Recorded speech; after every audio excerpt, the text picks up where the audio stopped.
প্রথমে এটা অনেক বড় একটা বিষয়। একটা বিষয়ের আকারে এটা আলোচনার প্রয়োজন। এত কম সময়ে আলোচনার সুযোগ নেই।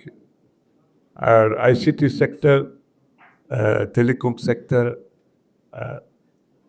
বাংলাদেশের জন্য ক্রিটিক্যাল একটা ইকোনমিক ডিসিশন কিন্তু। এবং এরকম একটা ক্রিটিক্যাল ডিসিশন নিতে গেলে এখানে আমাদের ইনভেস্টমেন্ট পলিসি, টেলিকম এবং আইসিটি পলিসির একটা বিশদ ব্যাখ্যা দরকার।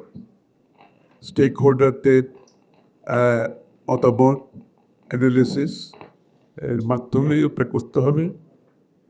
এখানে সবচেয়ে বড় কথা হচ্ছে আমি অবাক হচ্ছি যে আসলে আইসিটি টেলিকম পলিটিক্সগুলো বিটিআরসি হচ্ছে আসলে আমার জানা মতো ওয়ার্ল্ড ব্যাংকে যে প্রপোজাল হিসাবে টেলিকম সেক্টরে যে বিটিআরসি ইজ দ্য অথরিটি, তাই না? বিটিআরসি কিন্তু নীতিমালা প্রণয়ন করার কথা। সেজন্য অবশ্যই বিটিআরসির ইন্ডিপেন্ডেন্সের একটা ব্যাপার আছে। এটা অবশ্য বিগত সরকারের সময় ধ্বংস হয়ে গেছে, আমরা সবাই চান। এই একেবারে ইন্ডিপেন্ডেন্স ছিল না এবং ওই বিটিআরসিকে ধ্বংস করে কি অ্যাকচুয়ালি সেক্টরটাতে প্রচণ্ড রকমের দুর্নীতির একটা জায়গা করে তুলছে। এটা আমাদেরকে বুঝতে হবে। এবং গত 14-15 বছরে এই সেক্টরগুলোতে যে ধরনের লাইসেন্সিং হয়েছে এবং যে ধরনের নাম্বার, মানে যেখানে 5 জন দরকার এখানে 30 জন দিয়ে দিচ্ছে, মানে এগুলো হিসাব নাই কোনো কিছু। সুতরাং দি টেলিকম সেক্টর, আমি বলবো IT sector is actually mass, complete mass. এবং যে কারণে একটা পরিবর্তনের দরকার, এটা আমাদের স্বীকার করতে হবে। একটা বড় ধরনের পরিবর্তনের দরকার আছে। কিন্তু পরিবর্তনটা তো এমন হতে হবে যে পরিবর্তনের ফলে আমার দেশি বিনিয়োগকে আমাকে সুরক্ষা দিতে হবে, আমার এমপ্লয়মেন্টকে সুরক্ষা দিতে হবে, আমার দেশের কি বলে আইসিটি ফিজিক্যাল সিকিউরিটি যেটা আছে সেটাকে সুরক্ষা দিতে হবে। সমৃদ্ধি ইস্যু আছে এবং সবচেয়ে বড় কথা হচ্ছে বিনিয়োগের জন্য বিদেশি বিনিয়োগ খুবই প্রয়োজন। এটা আমি একমত। তার অর্থ এই নয় যে আমার দেশি বিনিয়োগকে রিপ্লেস করে বিদেশি বিনিয়োগ হবে, এটা তো হতে পারে। টেলিকম সেক্টর, আইসিটি সেক্টর কিন্তু বিনিয়োগ খুব প্রফিটেবল, এটা আপনারা খুব ভালো করে জানেন, লিখে দেন। Return is very high.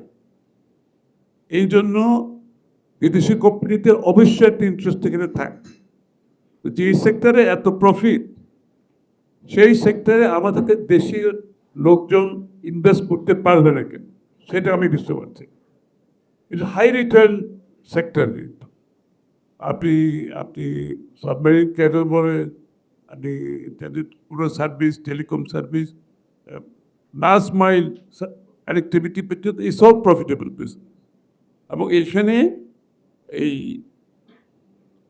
বলতেছিল যে বাইরের থেকে ইনভেস্টের নামে এসে লোকাল ব্যাংকিং থেকে, আমাদের ফাইন্যান্সিয়াল সেক্টর থেকেও তারা লোন দিচ্ছে।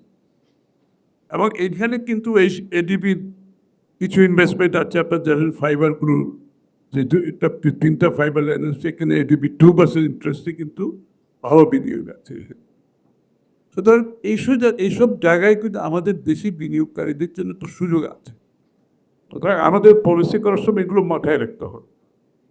কারণ আমার দলের পক্ষ থেকে আমি আপনাদেরকে ক্লিয়ারলি বলতে চাই, বাংলাদেশে কিন্তু এরকম একটি ক্রিটিক্যাল এরিয়াতে আইসিটি এবং টেলিকম সেক্টরে আমরা কিন্তু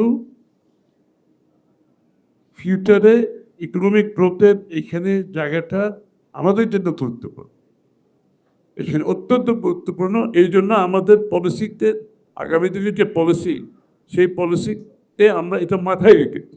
এর জন্য যে এই সেক্টরে আপনার জিডিপি একটা বিশাল অংশ বিশ্বের বিভিন্ন দেশে আমরা দেখতে পাচ্ছি।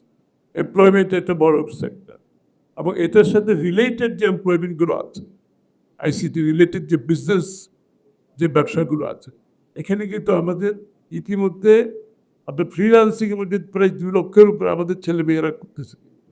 আমরা কিন্তু এগুলো মনিটাইজ করতে পারি।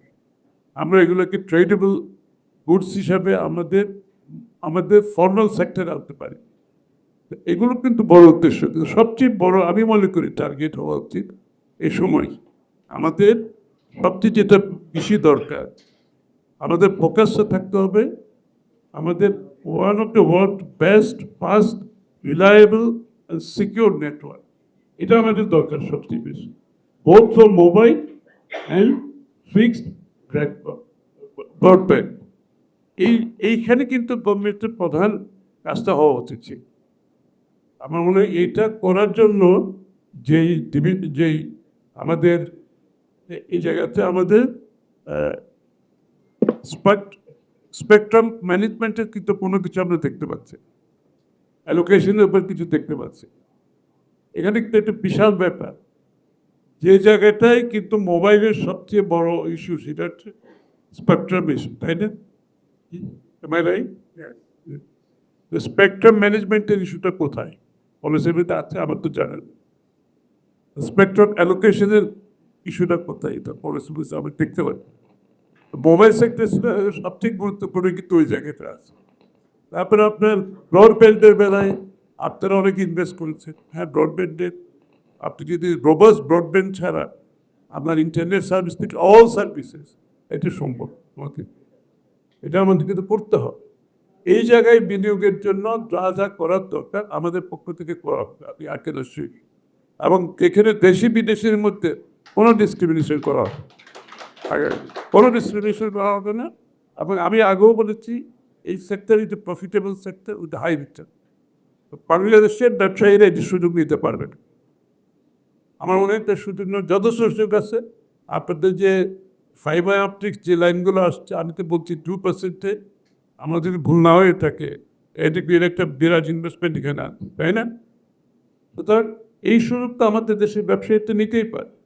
আগামী দিনে আরও ফাইবার অপটিক্সের যেহেতু সুযোগ থাকে সেটাও বাংলাদেশিদের নেওয়ার সুযোগ আছে। একটা বলে ভালো বলেছে, যেটা আমাদের এখন অন্য দেশের উপর কি আনাচ্ছে, ভারতের উপর কি, এখানে তো আমাদের দেশে কিন্তু ডিজিটাল সিকিউরিটি একটা বিষয় আছে, অনেক বড় বিষয় আছে। তো সেই ক্ষেত্রে তো আমাদেরও তো আপনার অপটিক্যাল ফাইবার, সাবমেরিন ফাইবার, এগুলো তো আরো ওপেন করে দেওয়া, এখানে তো রেস্ট্রিকশনের কোনো দরকার নেই। লাস্টে আমি যেটা বলবো সেটা হচ্ছে ওনারা একটা পলিসি দিয়েছে, স্টেক হোল্ডারদের সাথে ওনারা বলছেন, ওনারা কথা বলেছে, স্টেক হোল্ডাররা বলছে আমাদের কথা শুনেছেন, কিন্তু ওনারা ওনাদের মতো করে করেছে। সো আমরা তো একটা ডেমোক্রেটিক অর্ডারের দিকে যাচ্ছি দেশটা। এই 14-15 মাস আমরা দেশে আমরা যারা আছি, দেশে কিন্তু কোনো ডেমোক্রেটিক অর্ডার নেই, অনির্বাচিত সরকার আছে। সুতরাং ওনাদের একটা লিমিটেশন আছে এবং সেই লিমিটেশনের মধ্যে থেকে কাজ করা হচ্ছে। এবং বড় বড় ডিসিশনগুলো at the end of the দিন আপনি যদি গণতান্ত্রিক অর্ডারে রিপ্রেজেন্টেটিভ ক্যারেক্টার যারা জনগণের কাছে জবাব দিয়ে থাকে, সেই ডিসিশনগুলো অপেক্ষা করার আমি আপনাদেরকে এটা আশ্বস্ত করতে চাই যে ডেমোক্রেটিক অর্ডার ফিরে আসার পর আমার মনে হয় এই বিষয়গুলো রিভিউ করা দরকার। আর রিভিউর মাধ্যমে আমার দেশের ইন্টারেস্ট, আমার জনগণের ইন্টারেস্ট, আমার ইনভেস্টারদের যে ইন্টারেস্ট আছে সেটা সুরক্ষা করা একটি ডেমোক্রেটিক্যালি ইলেক্টেড গভর্নমেন্টের দায়িত্ব। এবং সেই দায়িত্ব আমি নিশ্চিত আগামী দিনে যারা নির্বাচিত হবে সেই দায়িত্ব তারা পালন করবে। ধন্যবাদ।